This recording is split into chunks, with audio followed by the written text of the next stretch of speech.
awo eddakiika ziri 14 ezibulayo okuba nga ziwera essaawa emu ey'akawungeezi k'olunaku olwaleero. Kadde ka select ey'enjawulo njagala okubuuzaako wenna asazeewo okuba nga weekuumira ku STV tusinzidde wano e Buziga okubeera nga tubatuusaako select ey'enjawulo ey'olunaku olwaleero. Amanya Maria Dana Namiro naye nga sinaga kuwa mbujuvu kasooka tulabe emitwe emikulu n'oluvannyuma nkomewo. Ebikulu mu gaaleero KITALO abadde ssenkulu w'ekibiina ekitaba abasuubuzi mu Kampala KAYONDO EVEREST afudde. Omuliro gusaanyizaawo bya bukadde ku kizinga ky'e Buvuma. Ate bo abasuubuzi b'omu katale k'e Nateete balaze okusomozebwa kwe bayitamu oluvannyuma lw'omukulembeze w'eggwanga okulangirira omuggalo gw'ennaku 42. Ago n'amalala ge tukuleetedde mu select ey'enjawulo. Njagala okwongera okwebaza gwe akyekuumidde ku STV kadde ka select ey'enjawulo era nga mawulire ge tutandise nagaago olwaleero mawulire ga nnaku ddala oluvannyuma lwabadde ssenkulu w'ekibiina ky'abasuubuzi mu Kampala kati omugenzi Everest Kayondo afudde olunaku olwaleero era nga kino kiteeberezebwa okuba nti afudde ekirwadde kya COVID-19 oluvannyuma lw'okutwalibwa mu ddwaliro olunaku olw'omukaaga ng'ataawa. Emboozi eno nayo katugirabe. Abadde chairman obw'omukulembeze w'abasuubuzi mu Kampala abakasiita Everest Kayondo ekirwadde kya COVID-19 kimututte zira kumwa ennyindo gye zirembekera mukoka oba gye batambuliza emigongo ng'obwato. Ono ajulukisa olunaku lwaleero olwokusatu emisana ku ddwaliro lya Lifeline International Hospital ezzana kumpi n'enkingizi z'ekibuga Kampala era ng'ono yaddusibwa mu ddwaliro oluvannyuma lw'okufuna obumu ku bubonero bw'ekirwadde kirumima mawuggwe ekya COVID-19 ku lunaku olw'omukaaga. Bino byonna bitegeezeddwa omwami Abel Mwesigwa ono nga yakwasaganya eby'enkolegana n'abantu. Everest Kayondo si ye yekka akyakaabirwa olw'okuttibwa ekirwadde kya COVID-19 wabula nga n'akulira emirimu ow'okuntikko ow'ekitongole kya Private Sector Foundation Uganda PSFU mwami Gideon Badagawa naye yafudde ekirwadde kye kimu mu nnaku ez'akayita emabega nga yafiiridde mu ddwaliro ekkulu e Mulago ku myaka 59. Kayondo abadde musajja mukugu era nga yasomerera bya busomesa kyokka nga oluvannyuma yafuuka omusajja wa bizinesi oba yatandikawo emirimu n'afuuka omu ku bakozi ab'amaanyi mu kibuga abadde n'okubalirira mubalirizi wa bitabo ng'alese abaana abakulu era nga nabo babaddeko emirimu egy'enjawulo gye bakola.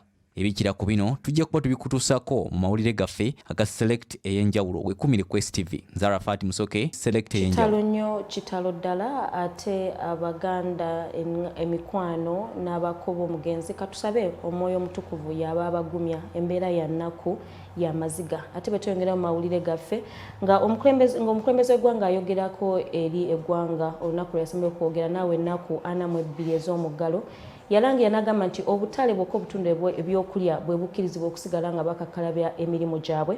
N'olunaku olwaleero naffe nga aba STV tuwubyeko olubu lw'ekigere mu katale k'e Nateete okulaba abasuubuzi baayo engeri gye bakakkalabyamu emirimu gyabwe. Naye emboozi katukirabe.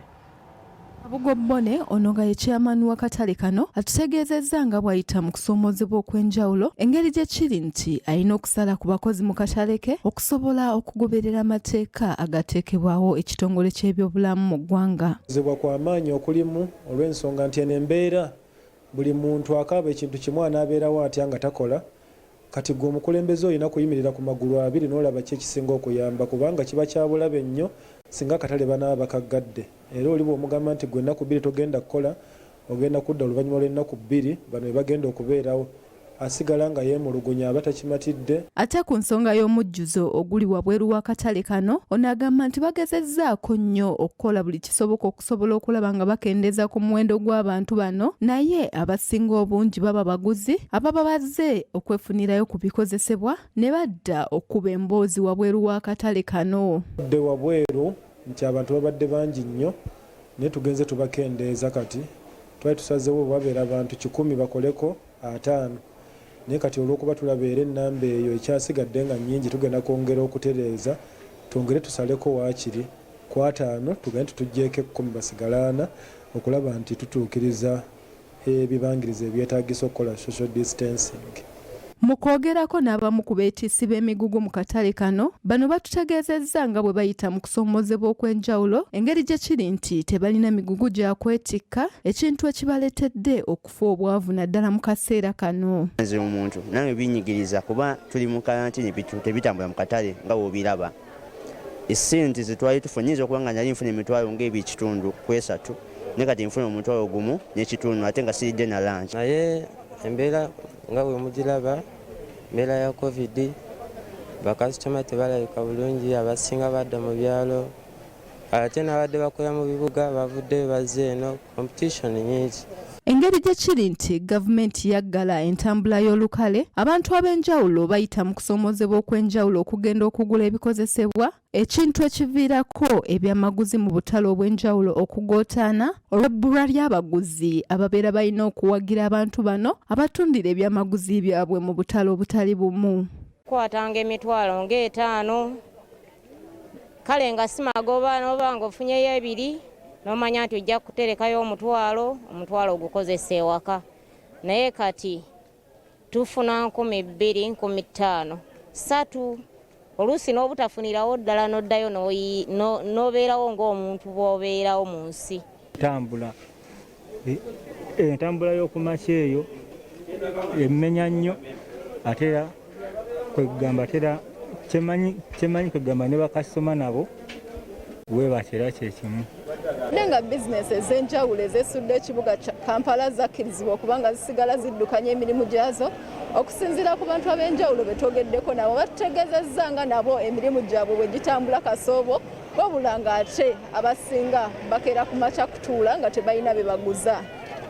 Doreen Josephine Nachiwala, STV Select Ey'enjawulo. Josephine Nachiwala webale nnyo ku emboozi eyo. Ate bwe tweyongerayo bo abatuuze ku kyalo Njeru bali mu kusattira olwamutuuze munnaabwe yaleese ekibinja ky'abasajja ne kisaanyaawo ensuku zaabwe ez'emmere nga zino zitudde ku yiikazi 7 era bano bali mu kutya n'okweraliikirira ku ki ekinaddako kuba omusajja ono akyali ku kyalo ayinaayina. Enkaayana ku ttaka e Buyika waliwo abatuuze ku kyalo Lugazi mu munisipali y'Enjeru basattira olw'abantu abalumbye ekyalo eggulo mu kiro ne batandika okusaawa ensuku, emisiri gya muwogo n'egya kasooli nga bano okulumba ekyalo kigambibwa nti Yiga George William eyeeyita nnyini ttaka ye yalese ekibinja ky'abasajja bano. Abatuuze bagamba nti abalumbye ekyalo kyabwe bazze emirundi 2 emisana n'ekiro, ng'ekiro baakomyewo eyo mu ttumbi budde ne batandikira we baakomye emisana, ensuku ezisaayiddwa zitudde ku yiika 7. Nabadde nkyebase naye bange nankubira essimu emabega w'ekibanja eno gyasemba nagamba nti ankoloni ekibanja abasajja ebitooke babimalawo. Nagenze nenzuukuka nensooka noonya ekisumbuzo nesooka kimbula. Namaze nenkifuna nenzigulawo, nagenze okugulawo nga mbasajja mbalengera saidi eno yonna nga batema, nenkuba enduulu abasajja abamu ne bakola ki ne badduka, naye nga nina omuntu omu gwe neetegerezaako ku kigambibwa nti bamu abadde bangobaganya ku ttaka kuno. Omusajja oyo omu ye Yiga eteme yonna n'akomawo waka ng'akuba enduulu. Okuma wakanga akuba enduulu abantu bali ne bamugoba nange mwennyini nange ne bangoba ne nnyingira mu nnyumba naye nze nabategeera abaami abo kubanga omu mumanyi wa kuno ku kyalo bamuyita mwami Yiga ye namulabira ddala. Abatuuze bagamba nti basula ku bunkenke kubanga omusajja yakoze ekikolwa kino akyali ku kyalo ayinaayina. Ssentebe wa Njeru Central Division Edeba Mike avumiridde ekikolwa ky'abasirikale okusaba abatuuze ssente olyo baloke bakole ku nsonga zaabwe. Odeba agamba nti kizibu okubanga abasirikale baatutte ssente 2,000 zokka era agamba nti abatuuze baatidde buti kwogera ssente entuufu naye ng'abasirikale baatutte ssente eziwererako ddala. Tusaba ssente tubeereko inhuman tubeereko n'ak'obuntu naye lwakuba maama oyo alina obulumi emmere eweddewo taata oli akyali mu misango yalooza emisango gijja kufa wanaayogera amazima naye gwolooza wa poliisi waliwo yaze n'atwala 2,000 zokka tesobola kuba nusu 2,000. Kanabi Jime ssentebe wa disitulikiti y'e Buyika agamba ekikolwa kino kiswazizza nnyo disitulikiti yaabwe kubanga kino kikolwa kya ttimu okusaawa emmere era agamba nti mu nnaku entono ez'akatambula ku muggalo afunye amasimu mu bantu ag'enjawulo nga basaba mmere kyokka abasazeewo okwerimira emmere batemye nteme. Kino kye tulaba tekyongedde kunafuya nanyini bitooke byokka wabula ne disitulikiti yaffe kigityobodde okubanga tulinamu abantu abakyalina emitima bwegiti. So abantu balugazittu tugenda kukolera wamu nga tuli mu lockdown eno tunoonya ekyokulya kuba in actual sense amasimu genfuna buli lunaku bantu bansaba kawunga kyokka n'abasobodde okubeerawo nga bettanidde ne balima emmere yaabwe ate bakola ki bagisaawa. Bano RDC abasuubiza nti emisango gyabwe gijja kuddamu kukolebwako ku poliisi y'enjeru nga ku luno gigenda ku region y'essezibwa okwewala ebyaliwo mu kusooka poliisi lwe yayimbula abateeberezebwa okubanga be baamenya ennyumba y'omutuuze. Sooka ne bamenya ennyumba ya mutabani wange gwe nali nzimbira kati bazze ku lusuku. Tebanaba nakola transfer nga bajja basaawa biki bitooke. Naye nga abavubuka abasaaye mubamanyi first of all basooka ne bajja ne bamenya ennyumba. Kati obuzibu poliisi yereeta bino kubanga poliisi etasobola kutuukiriza misango. Bani abo abatakwatwako bwe bamenya ennyumba keesi erisiga yakomawo. Region yegenda gihandolinga fayiro yaffe eri eyasooka. Ngenda bikwasa legal office wa region. DPC Wanjeru Deleka Asasimu alina byannyonnyodde ku nsonga ya fayiro eyasooka ku bantu abamenya ennyumba y'omutuuze. Bitemeddwa n'ababitemye tetwafunye mukisa gukola ki gubafuna naye nga okubazzaako emabega wano wabaddewo engeri y'obutakwatagana wakati wa nanyini ttaka agambibwa nti ye nanyini ttaka ne nanyini ki ne bananyini bibanja. Kaddu Derek, STV Select Ey'enjawulo. Ekikolwa ekyokusaawa emmere oba okutema emmere si kikolwa kya buntu, kikolwa ekiraga obutemu naddala mu mbeera eno gye tulimu ey'omuggalo kisukkawo nnyo. Ate twengere mu mawulire gaffe wakati mu kutuukiriza ekisuubizo ky'omukulembeze w'eggwanga eky'okugaba obutimba eri abakolera mu butale, olunaku olwaleero ekikolwa kino kituukiriziddwa era ng'obutimba 50,000 bwe bugabiddwa mu butale obw'enjawulo. Nabyo katubirabe.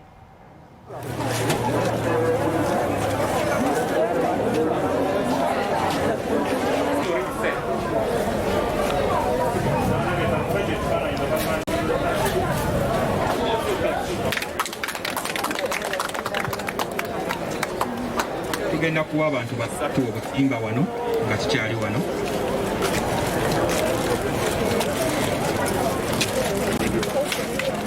Pulezidenti waffe omulungi yalangirira ku muzindaalo nga atuggala n'atusuubiza otuwa obutimba abakyala abakulu n'abaana abato n'abalenzi abasula mu katale basobole okwetangira omusujja gw'ensiri.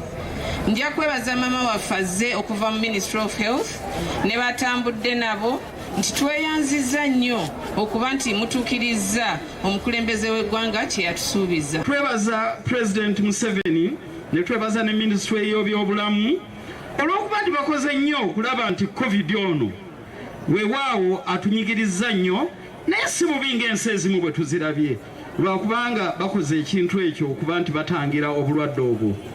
Ffe nga Quality Chemicals ne tugamba nedda tulina okubeera ekyokulabirako nti ebizibu ebyaŋŋanga ebyobulamu tubikolako. Tuwaddeko 20,000 ezo zigenda okukola omulimu. Ministry of Health naye ereeseyo 3,000 era tujja kulaba nti buli omu yenna yeetaaga asula mu katale yeetaaga akatimba ajja kukafuna. Twagala mukozesa obutimba buno temubuteeka wooteeka omutwe. Twebaza nnyo Pulezidenti Museveni, tumwebaza okusalawo n'atuleka ffe ab'ennakasero n'atugamba nti mujje mukole. Twebaza nnyo tuweereza obutimba nga ffe abagenda okusula mu katale n'okutuweereza sabbuuni gwe batuweereza ne masiki tulyebalisa ddala. Olugero lwa leero bannange bangi nga tonnagwa wabi. Amakulu g'olugero luno omuntu bw'agwa mu kabi nga banne bamwabulira. Weewaawo tweyanziza nnyo ku emboozi eyo ate nga bwe obutimba bwe busobodde okutuuka katusabe Mukama ne ssente zaatusuubiziddwa nazo zisobole okuba nga zituuka ku abo abalina okuzifuna. Eryo nno lye liggaddewo ekitundu kyaffe ekisooka. Tugenda kubatuumulamu katono tukomewo n'ekitundu kyaffe ekyokubiri. Bwe tukomawo aba Buganda Caucus balonze ssentebe waabwe olwaleero.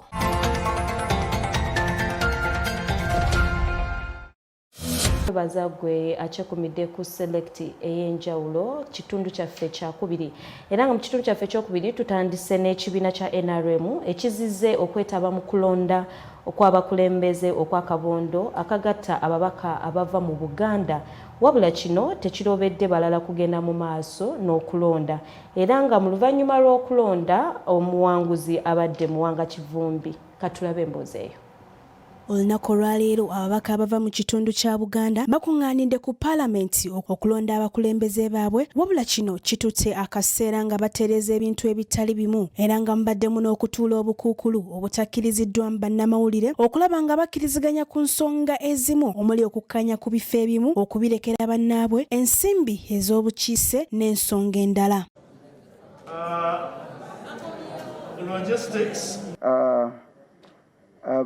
Abanup, they have a meeting for 10 minutes. No. The chain grantings.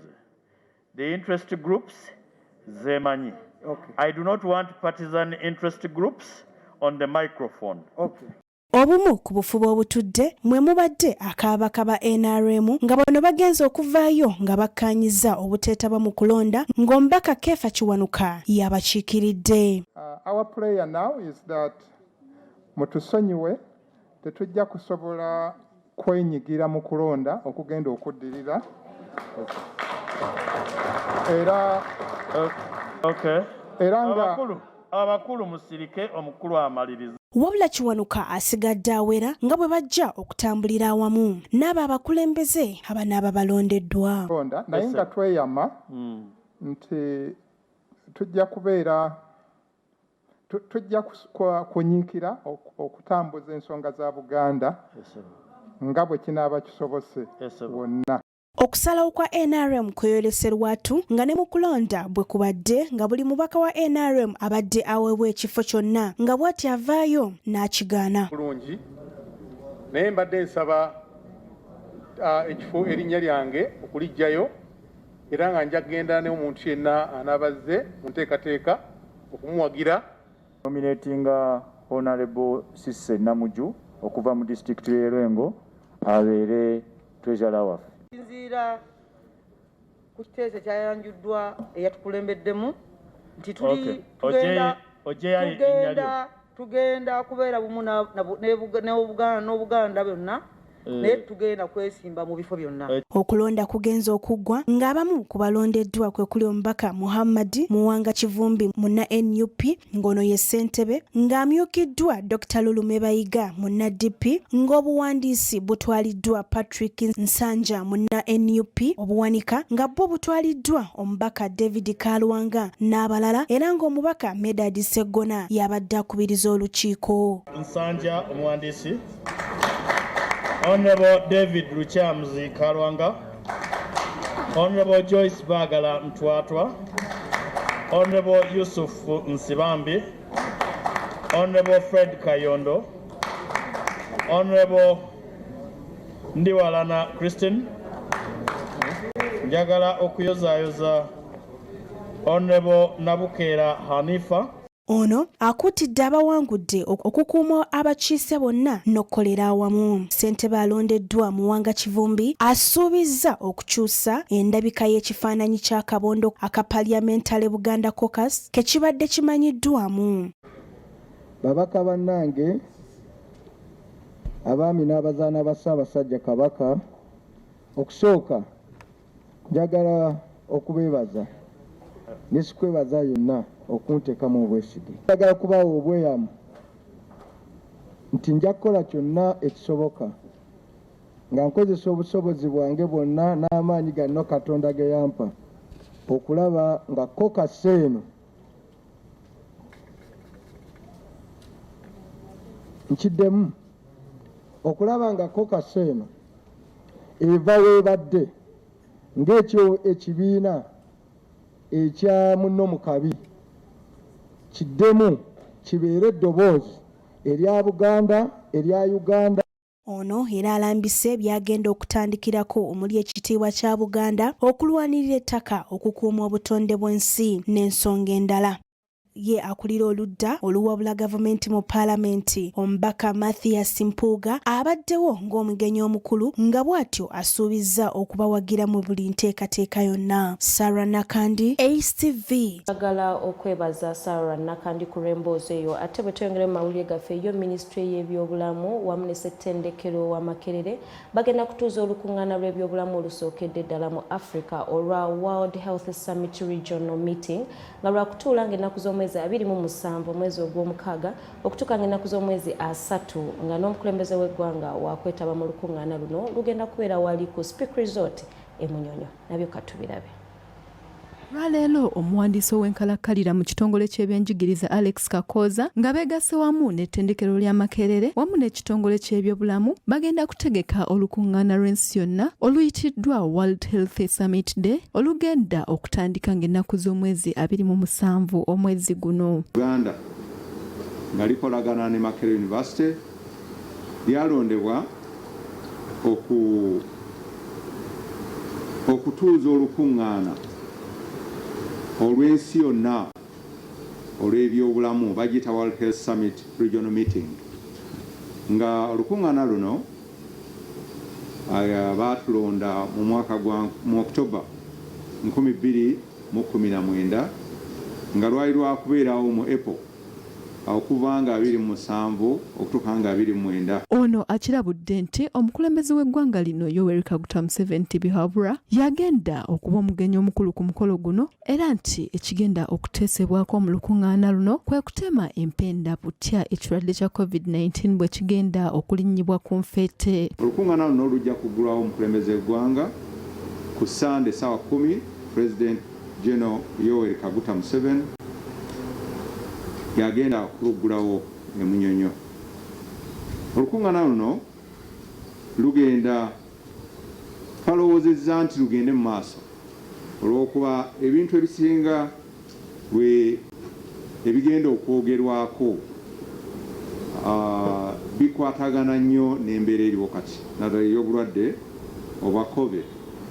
Kirunda Muhammad nga yayogerera olukiiko luno ategeezezza nga bwe bakyagenda mu maaso n'okukola okunoonyereza ku kirwadde kino ekya COVID-19 mu ggwanga nga olukiiko luno lwakukuŋŋaanya bannassaayansi okuva mu nsi yonna okusobola okulaba nga ekirwadde kino bakimala amampaati. Okunoonyereza tekukomanga era kukyagenda mu maaso. Mu kaseera kano mbiwulira bingi okujjanjabwa n'okubeera nga mweteekako obukookolo era tubwambala n'okubeera nga tujjanjaba nabo okulaba nga tubuwona. N'olw'ensonga n'essaawa eno olukiiko lwaffe olwa saayansi naddala Makerere University nga lukolagana n'abanoonyereza okuva mu nsi yonna bagenda kukwanaganya emitwe okulaba nti bazuula ensonga n'etusomosa obulwadde bwe tuliko mu kaseera kano. Kinajjukirwa nti obukiiko bungi mu ggwanga Uganda obuzinga bukolebwa okusobola okulwanyisa ekirwadde kya COVID-19 wabula ku luno omukulembeze w'eggwanga naye abirinnyeemu engatto okusobola okusisinkana n'abasawo ab'enjawulo okulaba nga ekirwadde kino bakisalira amagezi. Doreen Josephine Nakiwala, STV Select Ey'enjawulo. Webale nnyo okulembooza ate bwe tweyongera mu mawulire gaffe okuva omukulembeze w'eggwanga we yateeka omuggalo ku masomero olunaku olwaleero ekitongole ky'ebyenjigiriza kivuddeyo okubaako ne byekitangaaza ku ebyo ebyenjigiriza nayo katubirabe bibadde wali ku media center. Eri amawulire agayitingana nti amasomero gaffe gakweka amawulire g'abaana abalwalira mu masomero ago abaana ne bavaayo nga balina obulwadde abamu nga bali ddala ku ndiri ne babusiiga ne bazadde baabwe bwe bakomawo. Amawulire ago tugawulidde nga namwe mugawulira, tugawulidde okuva mu bazadde, tugawulidde okuva mu mpapula z'amawulire, ne gatukola bubi nnyo kubanga bwe twali tugula amasomero twawa guidelines ezigenda okugobererwa nga tugudde amasomero ne tugamba nti buli ssomero lyali liteekwa okubeeramu komiti ekola ku bya COVID-19 agiteesaamu ekisooka kuba nti identifying cases ezo first of all nti yamba abaana obutafuna bulwadde nga bensuring nti amasomero gagoberera SOPs zetwabawa. Ekyokubiri nti baba tufunyeemu alwadde bangu amangu okukola ku nsonga ezo naddala okuziripotinga okuzitwala waggulu kubanga akakiiko ako mu masomero twakakwataganya ne district COVID-19 task force ate nayongera reportinga waggulu nga twali tusuubira nti wabaawo keesi yonna ejja kwanjulirwa district task force balabe ekyokukola ate nayo oluvannyuma esobola egiteeka n'egisindika waggulu ku ministry. Of course nga bwe ŋŋambye nti ensonga eyo naffe tugiwulidde nga bwe mugiwulidde naye nga ministry tukolaganya wamu ne ministry ya health tuteeseewo ttiimu egenda okugenda nga yeetolola okunoonyeza ku nsonga eno oluvannyuma tujja kudda tutegeeza eggwanga kyetuzudde ne kyetugenda okukola. Ongerayo omugge bweru w'eggwanga eyaliko omukulembeze w'eggwanga lya Mauritania Mohamed Abdulaziz aggaliddwa mu kiro ekikeeseza olwaleero ng'avunaanibwa okwenyigira mu buli bw'enguzi wamu n'abantu abalala. Nayo katubirabe. Nabyabufuzi eyawummula ng'akulembeddeko eggwanga lya Mauritania Mohamed Abdulaziz akwatiddwa n'aggalirwa mu kiro ekikeeseza olwaleero ku biragiro by'omulamuzi yakulira okuwozesa abalyake n'abakenuzi mu ggwanga eryo. Bino byavudde ku nsonga ya mukulembeze ono kugaana kweyanjula ku kitebe kya poliisi akunyizibwe ku bigambibwa nti ye wamu ne baminisita abalala babiri nga kwotadde n'abasuubuzi abakukuutivu mu ggwanga eryo benyigira mu bikolwa by'okulya enguzi mu mwezi ogwokusatu omwaka oguwedde. Ye Abdul Aziz avumiridde abamumette enziro wamu n'okumuttattanya erinnya olw'ensonga ze bamanyi obulungi nti za byabufuzi era nti mweteefuteefu okwewozaako ng'ebyokugenda mu buwaŋŋanguse si byaliko.